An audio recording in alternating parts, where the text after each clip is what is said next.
Okay, so as requested by absolutely no one, I'm going to explain how I do LanguageGuessr stuff, because for some reason I'm ridiculously good at this game, and I don't know how that happened. Anyways, I'd say getting good starts with getting the easy ones. Let's take French for example. It's a super unique language in terms of sound. Other languages can have the same vibes, but you'll be able to tell apart French. Mandarin Chinese is also super recognizable. It'll have the same patterns that are different from similar languages.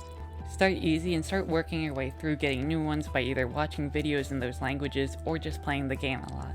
Another piece of advice is learn to hedge. I'm taking this term from GeoGuessr because it's basically the same thing. Let's say, hypothetically, you hear something, but you can't tell if it's German or Dutch. If you go Germany and it's Dutch, then you don't get full points. If you go Netherlands and it's German, you also don't get full points. In this situation, you could guess Belgium, as they speak both German and Dutch. Then regardless, you get full points. Not sure if it's Serbian or Bosnian, you can guess Bosnia and Herzegovina and get full points for both Bosnian and Serbian. My piece of advice is get comfortable with what you can and can't get full points for. Dialects are also super important to be careful with, especially Spanish. For me, I can recognize Spanish pretty easily as my family speaks Spanish. There are similar languages spoken in Spain like Catalan, Galician, or Basque that might come up though.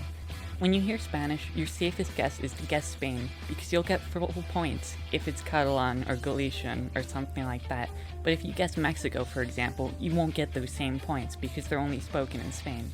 Another example, there's the language of Guarani from Paraguay, which will also sound similar to Spanish, but you'll only get points for it if you go Paraguay.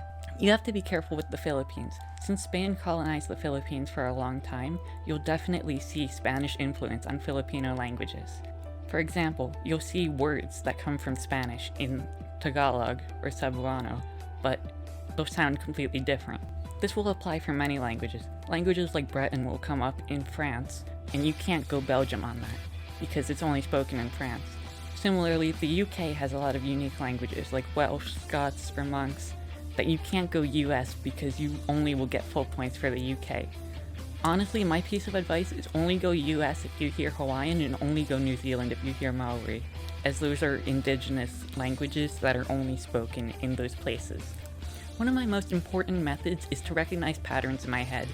To me, Norwegian or Norwegian in Norse kinda sounds like a child of French and German if it was Scandinavian, if that makes sense. That's how I correctly get it, and even if it doesn't make perfect sense to you, that's what goes on in my head, and that's how I get it correctly. And Norwegian is a Germanic language, so it makes sense. Now for example, I'm super good at getting Tajik because it sounds to me like if I was hearing Korean, but it was Central Asian. مگر همون زنش گناهگار است. اکنون پدری مادری او زن، برادرانی او زن، اولادی او زن، فکر نید بچه حالتان. And how I get Central Asian languages is they sound slightly Slavic, but they sort of have a different tone to them. Having patterns like this and being able to recognize what languages sound like what is super important to me for getting things correctly. I can always get Swahili because it sounds like if they took an African language and put Pacific Islander influence on it, even though I have no idea if it has any Pacific Islander influence. Even though I don't perfectly know the influence of these languages, I can come up with patterns in my head that help it become easier for me. Something important to note is to use context clues. If you know a lot of cities and countries, they might come up. It's also good to know what countries or languages are called in their own language. I've gotten Kazakh correct because I knew what Kazakh was called in Kazakh.